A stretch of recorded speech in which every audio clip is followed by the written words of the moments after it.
Hare Krishna students, welcome to second part of quadratic in equations. Sorry आवाज़ फंस गया था मेरा.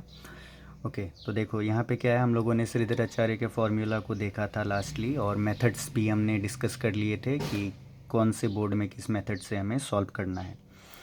अब श्रीधराचार्य के फॉर्मूला में इस पॉइंट पे देखो, यहाँ दो सिंबल्स एक साथ हैं, प्लस एंड माइनस. तो इसके कारण क्या होता है, क्वाड्रेटिक है ना, हिंदी में द्विघात इसीलिए बोला जाता है. डबल रूट मिलता है, दो आंसर मिलता है हमें. तो वो दो आंसर मिलने का ना रीज़न यहीं पे है, और इसके बारे में आगे वीडियो में मैं और एक्सप्लेन करूँगा कि ये प्लस माइनस आता ही क्यों है यहाँ पे. तो चलो नीचे देखते हैं. तो अगर x का वैल्यू हम लोगों ने पॉजिटिव सिंबल के साथ लिया तो ये होगा, और नेगेटिव सिंबल के साथ लिया तो ये आना चाहिए.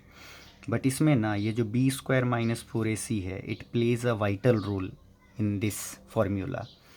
सो how important this discriminant is, let us see. So suppose कि B square minus 4ac which is discriminant is zero. कभी ऐसा हो गया ना कि ए बी और सी का कुछ ऐसा वैल्यूज़ मिल गया कॉम्बिनेशन में कि ये पूरा का पूरा क्या हो गया, जीरो हो गया. अब वो हो ही सकता है बिल्कुल, वैल्यूज़ के साथ भी हम लोग आगे देखेंगे जब वो जीरो होगा. तो अगर ये जीरो हो जाता है तो क्या होता है कि जो दो आंसर्स आने वाले होते हैं उसमें कोई चेंज नहीं आता है. क्यों चेंज नहीं आता है, खुद ही देख लो. अगर बी स्क्वायर माइनस 4ac ये पार्ट ही जीरो है तो पहला आंसर क्या है, first answer is minus B by 2a. और सेकेंड आंसर भी क्या होगा, माइनस बी बाई 2a ही होगा. क्यों, क्योंकि बी स्क्वायर माइनस 4ac तो क्या है, ये जीरो है, ये तो कुछ है ही नहीं, है ना. तो अगर B square minus 4ac is zero then we will see no change in the value of X. दोनों आंसर्स सेम रहेगा, ठीक है. अच्छा, in case B square minus 4ac क्या हुआ, ग्रेटर देन जीरो हो गया. अगर B square minus 4ac greater than zero हो गया तो फिर हमें इसका जो है कुछ आंसर मिलेगा, सपोज़ 2 मिलेगा, 4 मिलेगा. तो कुछ वैल्यू यहाँ ज़रूर आएगा ना. तो यहाँ पे अगर कुछ वैल्यू रहा, पॉजिटिव वैल्यू रहा, तो उससे हमें क्या होगा कि आंसर दोनों बार अलग मिलेगा. कैसे, एक बार माइनस बी में उसे ऐड करना है और एक बार फिर माइनस बी में उसे सब्सट्रैक्ट करके फाइनल आंसर लिखना है. तो अगर जो डिस्क्रिमिनेंट है वो ग्रेटर देन जीरो होगा तो दोनों ही आंसर्स अलग अलग आएगा. बिल्कुल देख सकते हो यहाँ ना, एक छोटा सा एग्जांपल मैं तुम्हें दे दे रहा हूँ. अगर ऐसा है a plus B by X और दूसरी बार हुआ a minus B by X, तो क्या दोनों केस में आंसर सेम आएगा, नहीं आएगा ना. क्योंकि एक बार प्लस कर रहे हैं और एक बार क्या कर रहे हैं, माइनस कर रहे हैं. न्यूमैरेटर अलग चेंज होगा तो आंसर भी अलग आएगा. तो रिमेंबर कि if x is greater than zero तो फिर जो आंसर्स होगा x का वो डिफरेंट आएगा, अलग अलग आंसर आएगा. अच्छा, थर्ड कंडीशन क्या है, ये बहुत ही बेकार कंडीशन है जो अभी हमारे काम का नहीं है, 11 में काम में आएगा. ऐसा कोई कंडीशन हमें नहीं दिखेगा क्लास 10 में. तो in case B square minus 4ac अगर जीरो हो गया ना, तो फिर हमारा जो डिस्क्रिमिनेंट है वो एक negative square root under number बनेगा. अब इस चीज़ को ध्यान से देखना कि जब भी कोई नंबर सपोज़ है रूट अंडर -4 है, तो ये बाहर आकर के क्या बनेगा, जैसे रूट 4 तो every one knows that root 4 equals to +-2. और वो क्यों है +-2 वो भी हमें पता है. सो अब ध्यान देने वाला बात आ गया है कि when B square minus 4ac is less than zero तो आंसर कैसा रहेगा. Let's see this part now.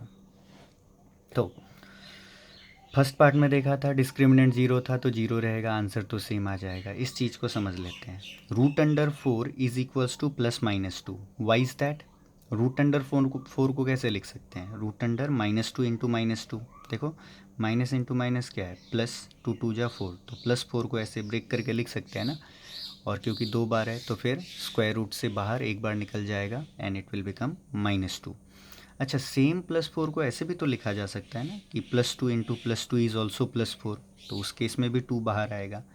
तो रूट अंडर 4 का दो पॉसिबल आंसर्स है, one is -4 and another is, sorry, one is -2 and another is +2. सो इसीलिए रूट अंडर 4 को हम लोग क्या लिख देते हैं, सीधा +-2.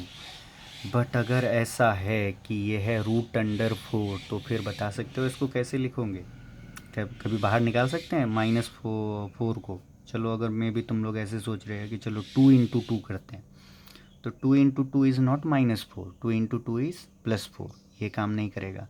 इसमें से किसी एक को अगर नेगेटिव सिंबल दे दिया तो फिर नंबर्स तो सिमिलर नहीं हुआ ना। जैसे यहाँ पे क्या हुआ था, -2 और -2 था इसीलिए -2 बाहर आया, +2 और +2 था इसीलिए +2 बाहर आया।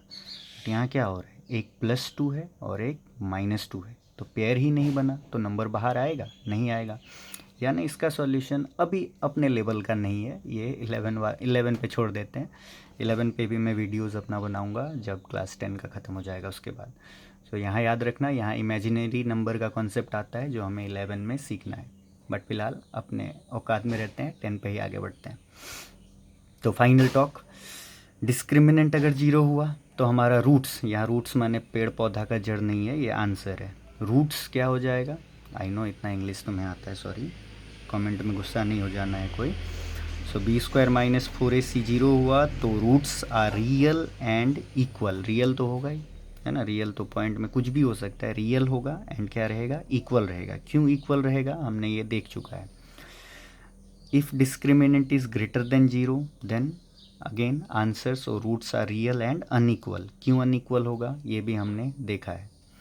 बट इन केस हमारा जो डिस्क्रिमिनेंट है b² - 4ac is less then 0, तो हमें आंसर नहीं मिलेगा, और आंसर विल बी इमेजिनरी। ठीक है। सो आई होप कि इतना कॉन्सेप्ट आप लोगों को समझ में आया होगा। अगर कोई डाउट है क्वाड्रेटिक इक्वेशन से तो मेंशन करो कमेंट पे, क्वेश्चन डालो, अपने बोर्ड का नाम बताओ और मैं सॉल्यूशंस अपलोड कर दूंगा। हरे कृष्ण।